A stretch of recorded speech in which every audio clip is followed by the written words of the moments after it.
రోజు వండుకునే కూరలల్లా శివరాకర్ల గింతంత సిరిమేస్తేనే రుచులు దుమారం లేపేస్తే గదే మా కొత్తిమీర కదినని అచ్చం తొక్కు పెడితే ఎట్లుంటది చెప్పుండ్రి. వయా లాషెటిపేట నుంచి మొదలై అమెరికా పక్క నుంచి సింగపూర్ మీదకెళ్ళి పాకిస్తాన్ కిందికెళ్ళి లండన్ లో వచ్చి ఎవరికి మనసున పట్టకుండా చేస్తుంది. ఏమనుకుంటారు మళ్ళీ కొత్తిమీర కదిన ముందుగలగా ఇంగ్రీడియంట్ చూడురే పిల్లగాంలో సింపుల్ గానే ఉంటది.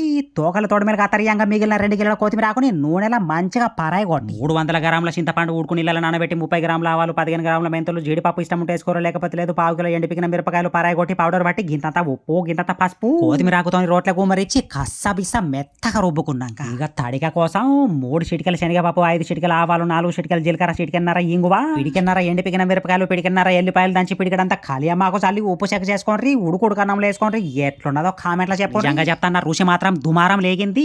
నిన్న ఫోను నూనెల పడ్డదని ఇలా కొంచెం క్వాలిటీ తక్కువ అయింది కానీ లేకపోతే మస్తు కనబడుతుండే. రేపటి నుంచి మంచిగా పోయేటప్పుడు గంట మరొకరు పిల్లలు